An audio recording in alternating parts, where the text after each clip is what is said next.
Nah, pemerintah Jawa Barat minta IPSI untuk tampil di sana. Oh, iya. Karena kalau surat itu ke IPSI, sebetulnya ke IPSI. IPSI pusat berarti ya? Enggak, Oh, ke justru ke Jabar. Jawa Barat. Oh, Jabar. Yang bingungnya ke Jawa Barat. Iya. Datanya ke Jawa Barat. Nah, IPSI agak kesulitan juga dari mana kita anggaran ke sana. Iya. Akhirnya dirubah oleh Dubes UNESCO menjadi ke pemerintah Jawa Barat. Kemudian diminta oleh Pak Gubernur IPSI untuk hadir di UNESCO. Kebetulan saya menjadi ketua timnya.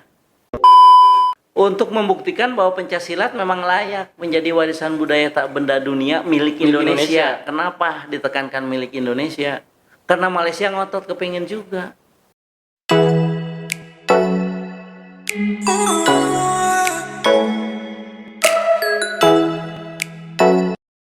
Kembali lagi bareng saya Ega Nugraha Susanto, tentu saja dalam kanal YouTube Alexa Podcast. Nah, seperti biasa nih, kalau Alexa Podcast itu selalu mendatangkan tamu-tamu orang hebat. Nah, di depan saya kali ini saya sudah kedatangan tamu istimewa. Beliau merupakan politisi, akademisi, kemudian ketua harian Ikatan Pencaksilat Seluruh Indonesia Provinsi Jawa Barat, yang terhormat Pak Dr. Sony Hersona. Assalamualaikum Pak Dokter. Waalaikumsalam warahmatullahi wabarakatuh. Terima kasih nih Pak Dokter sudah menyempatkan waktu undangan dari kantor berita Alexa. Ya, penting. Ya. Soalnya ini kan sahabat-sahabat adik-adik saya. Iya. Apa kabarnya hari ini? Alhamdulillah. Alhamdulillah sehat ya. Kesibukan Pak Dokter hari ini apa nih?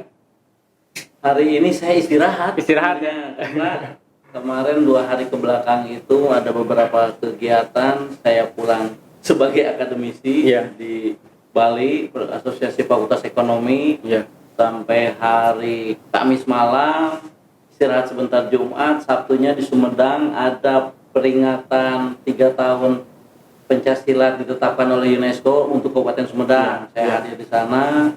Terus minggunya gladi resik untuk peringatan tingkat Jawa Barat karena saya ketua panitianya. Kemudian hari Seninnya pelaksanaan peringatan 3 tahun Pencaksilat ditetapkan sebagai warisan budaya tak benda dunia oleh UNESCO. Ya, karena gini Pak Dokter, hari ini kan termasuk saya pribadi mengenal Pak Dokter ini sebagai akademisi ya, di luar politisi. Nah ini saya juga baru tahu kok tiba-tiba Pak Dokter ini ternyata jago silat juga. Nah bagaimana dulu awal ceritanya Pak Dokter bisa terjun ke seni bela diri pencaksilat itu? Kalau di pencaksilat sih memang ya sudah lama, dulu waktu kecil juga udah ya? Belajar sedikit-sedikit. Terus dari tahun 92 juga saya aktif di IPSI Kabupaten Karawang. Sampai tahun 2009 saya menjadi ketua umum IPSI Kabupaten Karawang. Karawang. Memang di 19 saya sudah aktif di situ. Kemudian juga saya 3 periode di kepengurusan Ikatan Pencaksilat Seluruh Indonesia Provinsi Jawa Barat. 2 kali sebagai ketua harian. Terus saya juga ya senang itulah berkelana keliling gitu untuk wejangan-wejangan dan lain sebagainya. Ya akhirnya saya ternyata banyak ketemu dengan orang-orang silat. Pencaksilat dengan olahraga bela diri lain apa sih sebenarnya? Keunikannya, kelebihannya, kekurangannya? Ya, kalau untuk Indonesia sudah pasti perbedaannya dengan yang lain bahwa pencaksilat ini merupakan warisan dari nenek moyang kita. Mempertahankan, memperjuangkan untuk kita merdeka juga.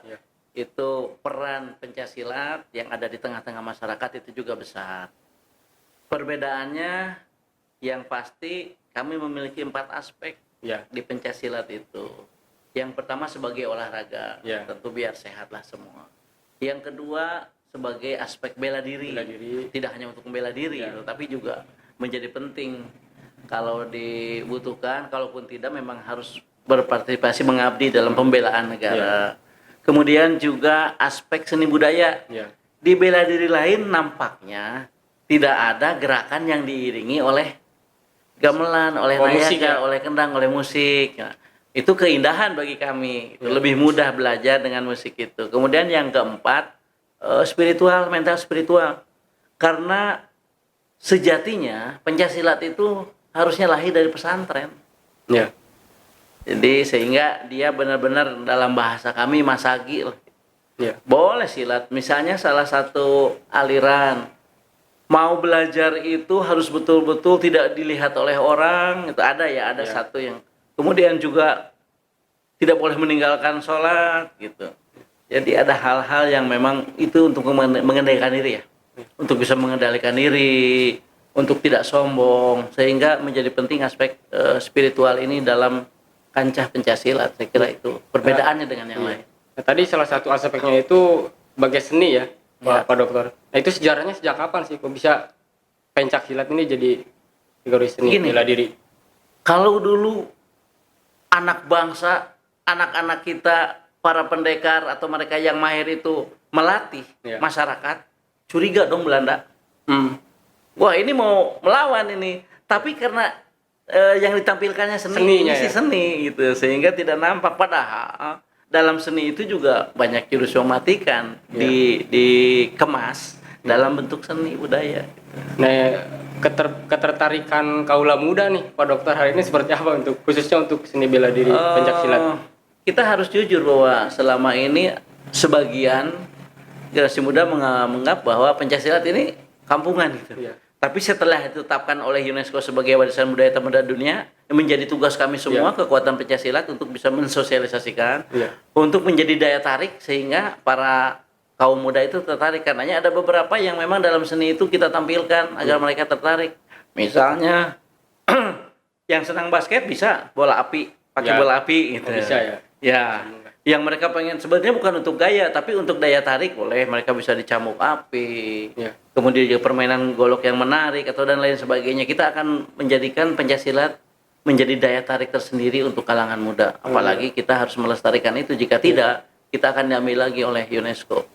Tapi hari ini masih banyak kalau anak muda yang ikut terutama gabung di banyak. Ya, buktinya kan juara-juara di Asia, Asian Games kemarin. Itu anak muda semua. Nah tadi kan Pak Dokter bahas soal warisan UNESCO itu ya, bahwa pencaksilat itu masuk jadi warisan budaya UNESCO. Nah itu ceritanya seperti apa? Ada infonya Pak Dokter juga nih yang membawa pencaksilat ke UNESCO itu kemarin. Jadi perjuangan itu sudah lama. Mulai dari Pak Edi Nalapraya sudah mencoba untuk menjadikan pencaksilat ini menjadi olahraga dunia yang mendunia atau menjadi warisan budaya dunia. Nah, kemudian dilanjutkan, perjuangannya panjang. Tahun 2017, waktu itu Pak Ridwan Kamil sebagai wali kota Bandung juga datang ke UNESCO untuk menjelaskan tentang pencaksilat. 2018 kita ada workshop di Belanda. Nah, 2019 puncaknya ada undangan dari UNESCO, dari Dubes UNESCO ke IPSI, tapi kemudian ke pemerintah Jawa Barat. Nah, pemerintah Jawa Barat minta IPSI untuk tampil di sana. Karena kalau surat itu ke IPSI, sebetulnya ke IPSI. IPSI pusat berarti ya? Enggak, justru ke Jawa Barat. Yang bingungnya ke Jawa Barat, datanya ke Jawa Barat. Nah, IPSI agak kesulitan juga dari mana kita anggaran ke sana. Akhirnya dirubah oleh Dubes UNESCO menjadi ke pemerintah Jawa Barat. Kemudian diminta oleh Pak Gubernur IPSI untuk hadir di UNESCO. Kebetulan saya menjadi ketua timnya. Jadi kami hadir di UNESCO, kemudian tampil untuk ganda, tampil perorangan dan sebagainya, untuk membuktikan bahwa pencaksilat memang layak menjadi warisan budaya tak benda dunia milik Indonesia. Kenapa ditekankan milik Indonesia? Karena Malaysia ngotot kepingin juga. Itu tanggal 19 September tahun 19 September tahun 2019. Kemudian itu dibawa menjadi bahan, kita ditonton oleh 130 negara, 1.000 orang mungkin lebih, standing applause, dibawa ke Bogota untuk sidang UNESCO. Akhirnya 12 Desember 2019 ditetapkanlah pencaksilat sebagai warisan budaya tak benda dunia milik Indonesia. Tapi Malaysia pun dapat. Hanya satu aspek dia silatnya itu. Silatnya aja. Ya, ini perjuangan panjang semua saya kira, termasuk juga PBI IPSI juga mengetahui ini. Hanya kebetulan waktu itu undangannya ke kami dan kami juga izin ke PBI IPSI, sehingga akhirnya bisa terwujud keinginan yang sudah lama kita dambakan. Tapi konsekuensinya tidak bisa kemudian setelah ditetapkan kita diam. Ada 4 hal yang harus dilakukan oleh seluruh kaum silat Indonesia, pencaksilat Indonesia atau seluruh warga negara Indonesia, bahwa ini akan ditarik kembali oleh UNESCO ketika kita tidak melakukan 4 hal. 1, pencaksilat harus terlindungi. Harus ada aturan yang melindungi itu, ada regulasi. Yang kedua harus terpromosikan. Ya, terpromosikan artinya kami mendapatkan langsung gubernur memberikan 8 hektar untuk kampung pencaksilat, akan dibangun nanti 2023 mungkin sudah mulai. Di mana rencana Pak Dokter? Di Jatinangor, di Payung Sumedang? Sari, ya. Di Payung Sari itu 8 hektar untuk membangun kampung silat, segala macam ada di situ tentang pencaksilat. Itu untuk promosi. Kemudian juga gubernur juga sudah akan mengeluarkan edaran bahwa pencaksilat menjadi kurikulum dari mulai tingkat SD sampai dengan SMK. Khusus di Jawa Barat berarti ya? Muatan lokal. Ya. Kemudian yang ketiga harus terpelihara. Yang keempat, ya paguran-paguran kita akan push terus untuk melakukan itu. Yang keempat regenerasi. iya. Jadi 4 hal itu harus kita lakukan. Nah tadi yang poin kedua itu soal regulasi sudah ada. Sementara ini kan regulasinya secara umum tidak spesifik. Mungkin nanti umum olahraga bela dirinya paling mungkin. tidak nanti di Jawa Barat. Mudah-mudahan gubernur bisa mengeluarkan perda atau pergub yang menunjukkan bahwa Pancasila terlindungi di Jawa Barat. Karena baru Jawa Barat yang mencanangkan 12 Desember itu sebagai Hari Pencaksilat Jawa Barat. Oh iya. Kita push untuk nasional juga menjadikan 12 Desember sebagai Hari Pencaksilat Nasional. Ya, tadi kan yang 4 aspek ini tetap harus dijaga ya supaya Harus dilakukan. harus dilakukan. Nah, ketika itu tahapannya berapa lama, Pak Dokter? Sebetulnya 2 tahun kita